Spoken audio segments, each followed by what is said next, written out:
정치권 소식 전문가들과 함께 자세히 알아보겠습니다. 네, 김종래 충남대 특임교수, 김관욱 개명대 정치외교학과 교수, 그리고 이현종 문화일보 논설위원 세 분 모셨습니다. 안녕하세요. 안녕하세요. 안녕하세요. 자, 주제 먼저 보시고 이어나가겠습니다. 올드보이의 귀환인데, 자, 좀 전에 저희가 이제 리포트를 통해서 얘기를 했는데, 네. 이해찬 의원이 결국 뭐 이변은 없었어요. 그걸 좀 어떻게 해석해야 될까요? 일단 권리당원, 대의원 여기서 압도적인 일단 우세를 점했지 않습니까? 아무래도 이제 이해찬 의원이 들고 나왔던 이제 강한 여당 여기에 일단 지지자들 일단 환호를 한 것 같고 거기에 힘을 실어준 것 같습니다. 왜냐하면 최근에 이제 더불어민주당의 지지도가 조금 하락하는 국면이고 문재인 대통령에 대한 지지도 좀 하락하는 국면에서 지금 일단 다당제 체제잖아요. 그런 상황에서는 일단 현 상황을 돌파하기 위해서는 여당이 강할 수밖에 없다. 아마 그런 쪽에 이제 당원들과 대의원들의 뜻이 모아진 것 같은데 문제는 이제 앞으로 과연 그러면 사실 이 정부가 문재인 정부가 그다음에 아니면 민주당 정부가 이런 논란이 사실 있어 왔거든요. 그러니까 사실은 이제 문재인 정부가 곧 민주당 정부다라고 이제 이해찬 후보가 대표가 이야기는 하긴 했지만 앞으로 그럼 국정 운영의 중심을 어디로 옮겨올 것이냐. 즉 당으로 옮겨오는데 저는 더 힘을 실어줄 거로 봐요. 이해찬 대표 같은 경우에. 그럴 경우는 지금까지의 국정 당정청 운영 기조와는 좀 다른 국면을 형성할 가능성이 있거든요. 그러니까 여기서 어떤 갈등 가능성도 저는 배제하지 않고 있습니다. 그렇군요. 어떻게 전망하십니까? 이해찬 후보가 이제 출범을 했는데 강한 리더십은 장점이지만 또 이면에는 소통 논란도 만만치 않게 있었거든요. 우선 소통에 관해 질문하셨으니까 소통에 관해서 답변을 드리면 저는 그렇게 하지 않을 걸로 봅니다. 우선 대표 수락연설에서도 그 5당 대표 회담을 하겠다든가 당 정청 간에 이낙연 국무총리를 중심으로 해서 청와대 비서실장, 정책실장, 당 대표가 또 원만한 협의를 하겠다든가 또는 최고 수준의 협치를 하겠다고 했으니까 과거에 이미지상으로 보였던 이해찬 대표의 불통 이미지와는 다른 걸로 가지 않을까 싶은데 사실은 그 소통보다 저는 이해찬 대표의 이번 그 당 대표 당선이 이 문재인 정부 출범 이후에 정치적으로만 보면 국내 정치적으로만 보면 가장 큰 사건이 아닌가 싶은 생각이 듭니다. 그거는 이제 득표 결과를 보면 이현정 의원께서 조금 말씀하신 것과 관련이 있는 부분인데 권리당원, 대의원, 일반당원 그리고 국민여론 이렇게 많은 분들이 참여를 한 결과로서 수표가 나오는데 거기서 2등과 12% 차이 그리고 3등과 16% 차이가 나거든요. 그런데 그 3등이 누구냐? 바로 그 김진표 의원인데 이해찬 의원이 지지한 사람들이 그럼 누가 거기에 지지를 했을 것인가? 한간에서는 그게 이제 친문이라고 할 수도 있겠지만 그것보다는 문재인 친문을 2012년도 대권 도전할 때 모였던 그룹을 이름 구문이라고 한다면 구친문 그리고 이제 올드 세대들 그렇다면 2017년도 집권과 지금 현재 정부의 각 여권의 요직을 하면서 지금 국정을 운영하고 있는 분들을 신문이라고 본다면 김진표 의원은 신문 세력이 중심이 되고 거기에 정세균계가 지지를 해서 했는데 이분들이 2등을 안 하고 3등을 했다. 반대로 얘기하면 이해찬 의원은 신문은 모르지만은 친문의 중심은 전해철 의원이겠죠. 그렇죠. 다른 그 구문 세력과 비문 세력 이런 분들이 이렇게 쭉 와서 지지를 했기 때문에 했다. 그래서 저거는 친문의 승리나 아니냐보다는 이해찬 의원이 7선을 하는 동안에 그전에 민주화까지 한 정치적 자산과 그거의 집도로서 이해찬 파워의 승리가 아닌가 그런 생각이 듭니다. 특히 그 잠재적 대권 후보라고 생각되는 김부겸, 추미애, 그다음에 이재명, 기타 이종걸, 김두관 등등의 많은 비문 또는 구문 이런 분들이 전부 지지를 했기 때문에 이렇게 3등과 특히 신문이 지지했던 것과 압도적인 차이가 났다. 그 얘기는 앞으로 제가 왜 사건이라고 말씀드리냐면 당정청 간에도 이 권력의 운영 방식이나 국정 운영 방식에 차이가 있겠지만은 대야 관계에서도 많은 변화가 있지 않을까. 그래서 감히 사건이라는 말씀을 드려보는 겁니다. 알겠습니다. 자, 그럼 여기서 민주당 이해찬 신임 대표의 발언을 듣고 계속해서 이야기하도록 하겠습니다. 우리 당과 문재인 정부는 공동운명체입니다. 문재인 정부가 곧 민주당 정부입니다. 철통 같은 단결로 문재인 정부를 지켜냅시다. 적폐를 청산하고 사회개혁을 이루어 촛불혁명의 정신을 발전시킵시다. 예, 지금 김 교수님께서 말씀하신 게 이제 이해찬 대표의 본인의 개인 능력도 어느 정도 작용을 많이 했을 것이다라고 얘기를 했는데 어떻게 보십니까? 그러니까 지금 친문이 주냐 아니면 뭐 이해찬 대표지 이제 대표가 실질적인 본인의 역량에 의해서 대표가 된 거냐 뭐 이런 얘기가 있는데 사실은 친문이라고 보기는 어려워요. 왜냐하면 처음에 친문들이 이제 뭐 전해철 의원이 김진표 후보를 지지한다 그러니까 친문이 그쪽으로 결집이 될 것이다라고 얘기를 했지만 사실 우리가 그 득표 결과를 들여다보면 40%, 30%, 20대 후반 거의 골고루 나눠 가졌거든요. 이 부분은 결국에는 친문이 하나의 덩어리가 아니고 각자가 원하는 어떤 후보들을 선택했다 이렇게 보는 부분이 더 크다라고 일단은 이제 해석을 해야 되는데 그러면 이제 이해찬 후보가 어떤 온전히 이제 본인의 어떤 역량으로서 된 것이냐 저는 뭐 시기적으로 상당히 불안한 시기 어떻게 보면 모든 정당들이 여소야대임에도 다당제고 좀 뭔가 당의 역량을 결집하고 강화시키는 그런 부분들을 당원이라든가 지지자들이 원했다는 거죠. 이제 그런 측면에서 조금 더 경험이 있고 역량이 검증된 분들을 찾아가는 그리고 카리스마 본인의 어떤 카리스마까지 겹쳐져서 그런 분을 이제 쫓다 보니까 결국에는 이해찬 후보가 이번에 어떤 민주당 경선에서는 조금 더 그런 기준에 맞아 떨어진 거 아닌가. 왜냐하면 이제 다른 당들도 보면 거의 올드보이들이 지금 귀환하고 있잖아요. 이런 부분들은 각 당의 지지자들이 그 당을 지지하는 어떤 구심력을 좀 발휘하는 데에는 좀 더 검증된 인사들이 유리하다라고 이제 봤기 때문에 이렇게 간 거라고 판단합니다. 다른 분들의 발언을 좀 자르는 것 같습니다만은 제가 조금 더 부연을 하자면 대통령을 우리들 제왕적 대통령이라고 하는데 지금 문재인 대통령 보고 제왕적 대통령이라고 하는 거는 좀 전 동의하지 않습니다만은 문재인 정권 들어서 한게는 말이 청와대 정부란 말이에요. 그만큼 언제나 한국적인 정치 상황에서 대통령제에서 집권당이 항상 소리가 약했던 건 맞는데 지금 문재인 정부에서 민주당만큼 소리가 없는 집권당이 있었을까 하는 거는 또 많은 사람들이 생각합니다. 민주당이 존재감이 없어요. 과거에 뭐 박근혜 대통령 시절에 김무성 대표가 이끌었던 한국당이든 무슨 당이든 다른 당에 비해서 민주당이 전혀 없다 이거죠.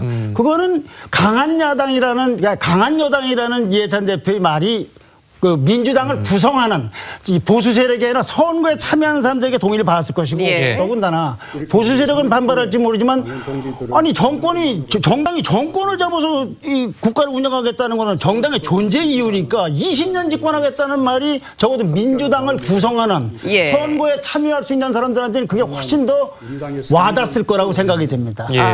자 여기서 그러면 이해찬 대표 야당과의 최고 수준의 협치를 하겠다고 약속을 했는데요. 그 발언 직접 한번 들어보겠습니다.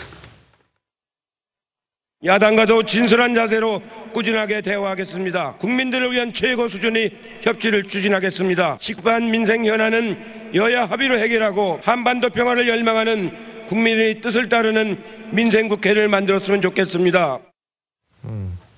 네, 들어보셨는데요. 이제 야당과는 최고 수준의 협치를 약속을 했습니다. 그런데 경선 과정에서는 보수 괴멸을 언급을 해서 또 야당의 반발을 크게 샀거든요. 최고 수준의 협치가 뭐 무슨 의미인지 모르겠지만 그 뭐 최고 수준의 협치라고 하면 일단 연정이겠죠. 근데 과연 그럼 연정을 할 수 있는 지금 준비가 되어 있는가? 저는 그렇지는 않다고 보거든요. 그러면 예를 들어서 민평당이나 뭐 어떤 같은 계열의 정의당이나 이런 쪽을 이제 합당을 해서 어떤 연정을 할 수 있는 그런 상황이라면 모르겠습니다만은 그런데 지금 정치권 상황을 보면 이제 정동영 대표가 민평당 대표로 맡고 있잖아요. 그러면 이제 바른미래당 같은 경우도 지금 손학규 후보가 지금 일단 나와서 지금 일단 그 경선하고 있는 상황인데 만약에 된다라고 한다면 2007년도 민주대통합당이 했던 경선 구도가 똑같아집니다.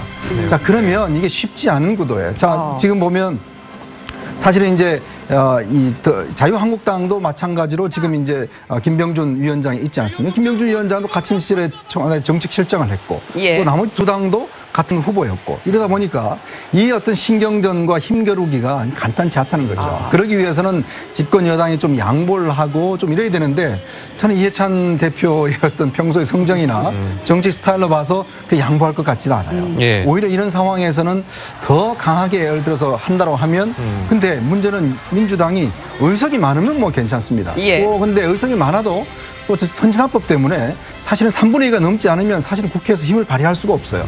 그런 상황에서 이런 식으로 강하게 밀어붙인다고 한다면 자유한국당의 다른 당이 따라올 수 있을까라는 측면에서 본다면 저는 협치의 전망은 그렇게 밝진 않다라고 보고 있습니다. 예, 말씀하신 것처럼 이제 협치의 전망이 밝지 않을 것이라고 만약 한다면 정권이 이제 후반기로 조금 있으면 접어들지 않겠습니까? 그렇게 되면 어쨌든 그 정부보다는 국회가 더 힘을 발휘하게 될 것이고 그렇게 되면 여당이 조금 더 정부를 밀어줘야 되는데 국회에서 이렇게 협치가 안 되면 더 혼란스러워지지 않을까라는 걱정이 또 생기거든요. 그러니까 어떻게 해도 여소야대 구도잖아요. 여기에서는 저는 뭐 협치라는 것은 선택이 아니라 의무고 필수다라고 생각을 해요. 그리고 아까 말씀하신 부분 중에 이제 정권이 후반부 아직 1년 3개월 지났기 때문에 네. 5년짜리에서는 상당한 임기가 아직 남아 있다. 그런데 결국에는 이제 시간이 흘러갈수록 당이 중심이 되는 거 아니냐. 뭐 그 부분엔 저는 동의를 하고요.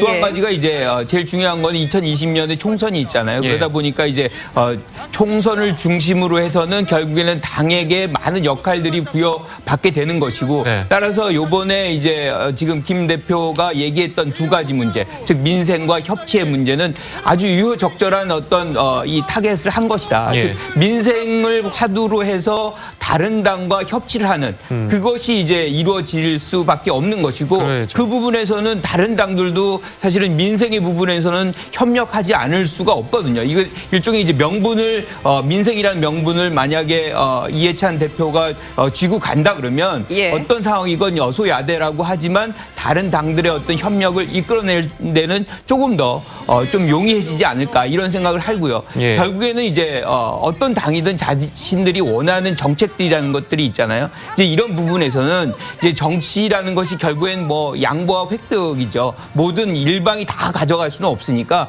그런 부분에서 서로가 양보할 건 양보하고 획득할 건 획득하는 그런 어떤 지혜를 보인다 그러면 지금의 어떤 뭐 과거의 버럭 총리, 뭐 버럭 해찬 뭐 이런 어떤 별명이 무색할 정도의 어떤 협치를 만들어낼 가능성도 저는 분명히 있다고 봅니다. 저는 거기에 추가를 해서 어느 것이 더 중요한지는 효과가 있을는지 모르겠습니다만은 선거구제 개편과 개헌 문제를 이해찬 대표가 어떻게 핸들링을 할 거냐 말 거냐 이것이 아마 최고 수준의 협치와 관련이 많지 않을까 하는 생각을 갖습니다.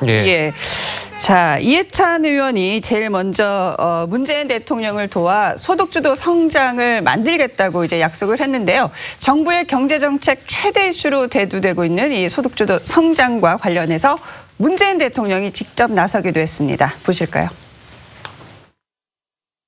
대한민국 대통령으로서 당원 동지 여러분께 자신 있게 말씀드립니다. 우리는 올바른 경제정책 기조로 가고 있습니다. 정부는 고용 문제와 소득의 양극화 해소를 위해 전력을 기울일 것입니다.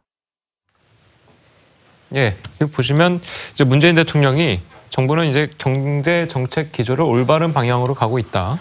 그리고 고용 문제와 소득의 양극화 해소를 위해서 전력을 기울이고 있다. 굉장히 맞는 말이거든요. 굉장히 맞는 말이고 당연히 그렇게 가야 될 말이지만 지금 그 여론도 그렇고 뭐 여론조사를 해도 그렇고 뭐 전문가들도 그렇고 문재인 정부에서 가장 지금 취약한 점이 경제 정책이다라고 얘기하거든요.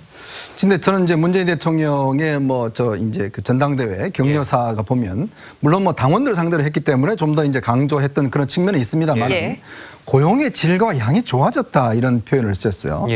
자, 그러면 최근에 통계청이 발표한 그런 수치는 이게 뭔가 뭐 대통령이 알고 계신 수치는 뭐 다른 게 있는 것인지 지금 보면 이번에 통계청이 발표한 그 통계를 보면 하여튼 역대 환란과 그다음에 이제 그 글로벌 금융위기 이후에 가장 최악의 지금 고용 상황과 실업률을 나타내고 있고 최근에 발표된 소득 그 상황을 보면 이 소득 격차가 가장 지금 심하게 나고 있는 상황이거든요.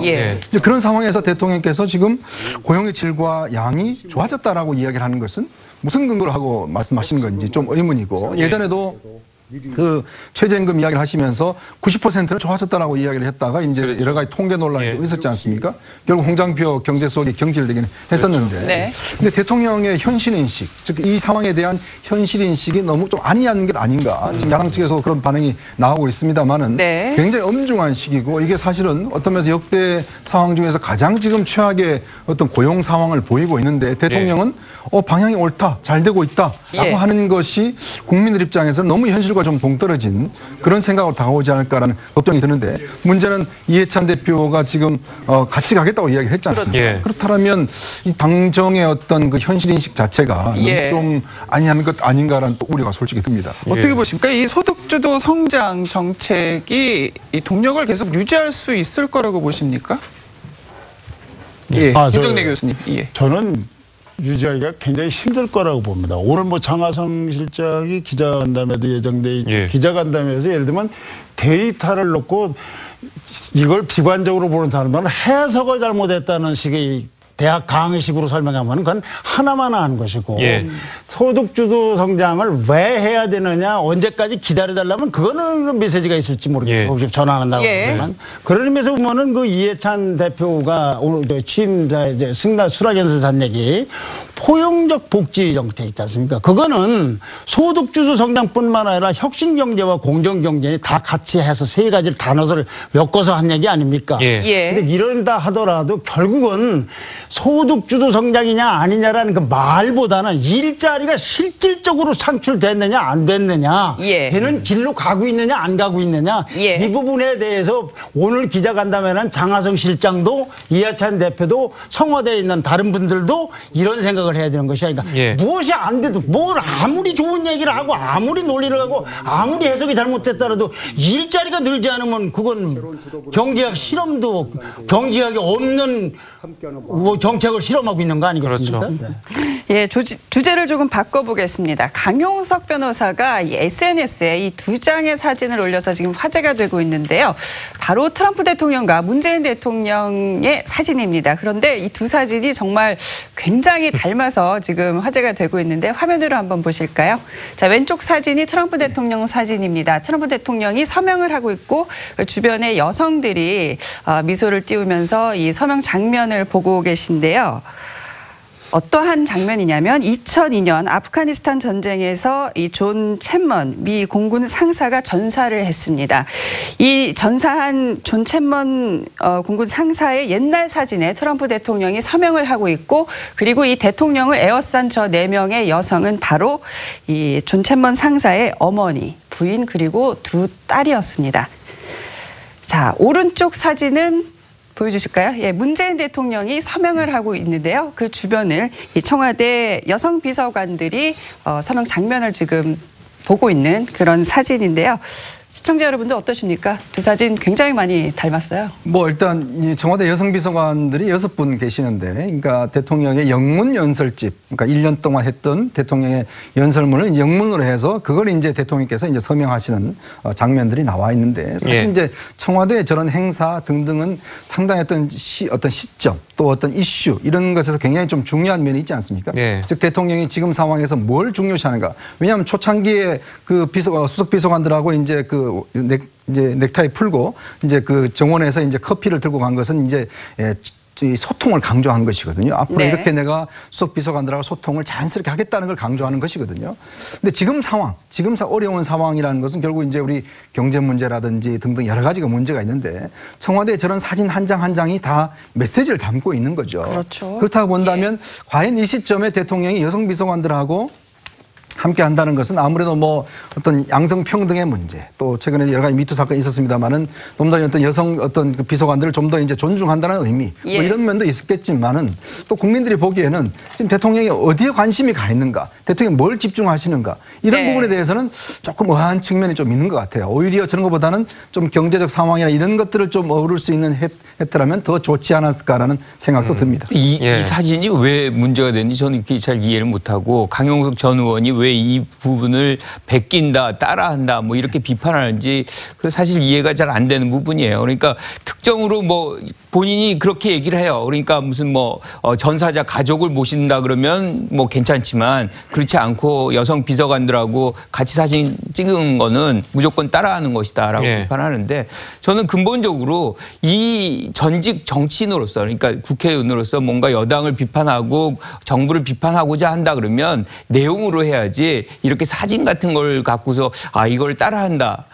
저는 그 비판의 어떤 내용 자체가 좀 격이 떨어진다라고 생각을 합니다. 근데 또 일각에서는 문재인 대통령과 트럼프 대통령이 찍은 사진이 굉장히 또 흡사하다. 일례로 커피를 든 사진이 있었어요. 예, 오바마 대통령. 정정하겠습니다. 오바마 대통령과 또 문재인 대통령이 참 비슷한 사진을 찍었다. 또 이런 얘기들도 많은데요. 저희가 준비를 했습니다. 지금 뭐 보면은 대통령이 이제 커피를 들고 있는 사진. 왼쪽이 이제 오바마 대통령이고 오른쪽이 문재인 대통령인데, 사실 뭐 저런 사진들이 사실 이제 비판을 강용석 의원 전 의원이 이제 비판한 거니까. 왜 따라하느냐, 뭐 이런 식의 비판이거든요. 아니 뭐 좋은 건 뭐 따라해도 되죠. 그런데 이제 대통령의 이미지 이런 것들은 상당히 이제 중요한 거죠. 사실 이제 오바마 대통령이 어떤 인기를 받았던 것도 보면 굉장히 소탈한 그런 이미지. 왜냐하면 사실 앞에 커피 같은 경우도 백악관 앞에 있는 커피숍에 가서 직원들하고 같이 커피를 사서 들고 직접 이제 일하러 들어오는 장면이고, 또 청소부하고 같이 이제 주먹 인사를 하는 그런 장면들, 이런 것들 보면 대통령이 이제 아주 가깝게 다가오고 있다, 이런 측면. 또 이제 문재인 대통령의 장점도 굉장히 소탈하고 이제 친근한 이미지지 않습니까? 근데 사실 저게 어떤 이미지로만 끝나면 이제 문제가 되겠죠. 그런 것들이 실제로 어떤 현실과 정치에서 이제 나타나야 되는데, 제가 아까 뭐 조금 비판했습니다만 대통령이 우리의 경제 현실에 대해서 아까 하신 연설과 실제 이런 것들과 너무 또 차이가 나면 국민들이 볼 때는 대통령이 너무 좀 이게 우리하고 멀어진 느낌들을 가질 수 있거든요. 그렇기 때문에 청와대 참모들은 저런 어떤 이벤트도 중요하지만 대통령이 실제 국민들의 생각하고 가까워질 수 있도록 여러 가지 어떤 그런 것들을 하는 것도 저는 참모의 가장 중요한 덕목이라고 생각이 듭니다. 알겠습니다. 자, 다음 주제 한번 넘어가 보도록 하겠습니다. 자, 다음 주제는 이제 이러면 취소야라는 이제 자막으로 저희가 이제 얘기를 나눠볼 텐데요. 자, 트럼프 대통령의 폼페이오 방북 취소 결정의 배경을 두고 굉장히 말이 많습니다. 이게 이 미북 관계 종료 신호탄인지 아니면 이 단순한 트럼프 대통령의 변덕스러운 전술인지 이게 굉장히 궁금하다. 뭐 이런 얘기들이 나오고 있는데 어떻게 보십니까? 저는 뭐 굉장히 전략적 판단이다는 것이죠. 이게 사실은 북한하고 중국 같은 경우는 이것이 시작되는 부분이 폼페이오의 4차 방북으로 시작해서 9월 말에 유엔 총회까지 이어지는 하나의 플랜이라는 것이 있었거든요. 근데 그 부분에서 결국에는 결정은 내가 한다는 것이죠. 그러니까 주도권을 다시 한번 확인시켜주고 지금 비핵화의 어떤 약간 부진한 이 비핵화 과정에 대한 부분을 북한에 대해서 압박을 이제 가하는 것과 동시에 그 많은 책임의 부분은 중국에게 있다. 그래서 중국과 지금 미중 간의 무역 전쟁을 하고 있잖아요. 비핵화 문제도 결국에는 중국이 문제다. 이렇게 해서 중국과의 전선을 아주 크게 긴장을 고조시키면서 11월 달에 있는 어떤 선거에 대비하는, 그러니까 내부를 결속시키는 그런 효과까지도 있는 것 같아요. 하지만 우리의 입장에서는 사실 약간은 부담을 주는 그런 효과는 반드시 어느 정도 있을 수밖에 없겠다, 이런 생각이 좀 듭니다. 이렇게 전격적으로 이 방북을 취소를 결정을 했는데, 이거는 우리 정부를 향해서도 일종의 경고성 메시지를 날린 것 아니냐, 이런 얘기도 있거든요. 최소한도 중국과 북한은 말할 것도 없고 한국에 대해서 뭐 경고인지 한전 메시지를 전달하고자 하는 것만은 있는 거 아닌가 싶어요. 근데 저는 사실 뭐 북한 문제에 대해서 왈가왈부하기보다는 저런 게 참 특이하다고 생각해요. 제가 좀 뚱딴지 같은 소리인지 모르겠는데, 자기 강요 중에서 미 국무장관은 넘버1 국무장관. 그렇죠. 그런 자리에 있는 사람이 나는 북한 가서 이렇게 얘기한다고 열심히 설명하고 있는 동안에 못 가게 하는 그 힘. 그리고 또 거기에 국무장관이 또 승복을 하고, 아마 우리나라에서 저런 일이 벌어졌으면 텔레비는 아마 하루 종일 저것만 방송하지 않았을까. 좀 독특하다는 생각이 들어요. 저게 옳은지 그른지는 모르지만은 그럼 미리 내부에서 잘 얘기해서 공식 발표를 하는 것도 아니고 좀 뭔가 좀 특이하다는 생각이 들어요. 국무부에서 대변인이 그 전화까지만 하더라도 뭐 김정은은 안 만날 것이지만 가서 뭐 굉장히 뭐 이런 계획도 있고 저런 계획도 있고 굉장히 얘기를 많이 했었잖아요. 그렇죠. 그런데도 트럼프 대통령이 갑자기 확 취소를 해버려가지고 뭐 언론들은 물론이고 뭐 중국이나 뭐 북한 같은 경우에도 굉장히 놀랬을 것이고, 우리나라도 좀 황당했을 것 같거든요. 사실 그동안 이제 트럼프 대통령이 폼페이오 장관과 굉장히 이제 의견을 잘 맞춰왔거든요. 그리고 이제 폼페이오도 트럼프 대통령의 뜻에 따라서 잘 해왔고, 근데 폼페이오 장관이 발표한 지 바로 그 다음 날 그냥 취소를 시켜버렸어요. 그리고 또 비건 대북 특별대표를 새로 선임해서 가겠다고 한 상황에서 이제 저런 일이 벌어졌고, 또 국무부 내에서 이제 방북할 때 어떤 걸 하냐, 회의를 하고 있는 와중에 저 소식이 전해졌다고 합니다. 그러니까요. 이제 그런 걸로 보면 이 폼페이오와 트럼프 대통령 간에 뭔가 좀 이제 이견이 발생하는 거 아닌가. 트럼프 대통령이 이제 제3의 라인을 통해서 북한 문제를 이제 보고받고 있는 게 아닌가라는 또 의심이 드는 것이고 예. 또 하나는 이렇게 된다고 하면 실제로 이제 트럼프 대통령 폼페이오 장관이 방북하더라도 아무 성과가 없는 것을 미리 예견한 것 아니겠는가. 예. 이제 그런 측면이 있는 것이거든요. 근데 우리 정부로서는 굉장히 부담스러울 겁니다. 그러니까요. 왜냐하면 이런 상황에서 우리가 정상회담을 하게 되면 뭔가 진전을 나올 게 별로 없는 것이거든요. 왜냐하면 북미 간에 지금 우리 입장에서 보면 폼페이오가 방북을 해서 뭔가 성과를 내오고 그다음에 구구절날 이제 시진핑이 가서 뭔가 좀 하고 그다음에 우리 대통령이 가서 판문점 선언에 좀 더 업그레이드된 버전들을 이제 합의를 하는 모습으로 그랬었는데 그러면 종전선언 갈 수 있는 모습인데 문제는 첫 단추부터 지금 얼그러졌지 않습니까? 이런 상황에서 우리 문재인 대통령이 방북을 했을 경우에 그럼 과연 무슨 성과가 날 것인가? 그리고 지금 개성공단에 있는 사무소 개설 이것도 지금 다음 달로 연기를 했다고 그러거든요. 이게 미국에서 상당히 좀 뭐 여러 가지 반대 의견을 냈다고 하는데 그러면 최근에 우리가 추진하고 있는 남북관계 개선도 사실은 굉장히 좀 뒤로 후퇴할 수밖에 없고 지난번 5월 24일과 같이 그러면 문재인 대통령이 갑자기 통일가 가서 그때 김정은 위원장과 만나서 2차 정상회담을 해서 다시 이제 싱가포르 회담이 다시 재개가 됐지 않습니까? 근데 그 상황과 지금 상황은 또 다른 측면이 있어요. 왜냐하면 이거는 중국이 껴 있습니다. 중국이 지금 상당히 북한에다가 많은 물자를 지원해주고 있는 상황이거든요. 그렇게 무역 지금 대결도 있는 와중이고 저는 그래서 이 상황이 장기화되면 상당히 어려운 국면으로 가는 것이 아닌가라는 그런 예상도 해봅니다. 그렇군요. 네, 오늘 세 분 말씀은 여기에서 마무리하겠습니다. 감사합니다. 고맙습니다. 잘 들었습니다.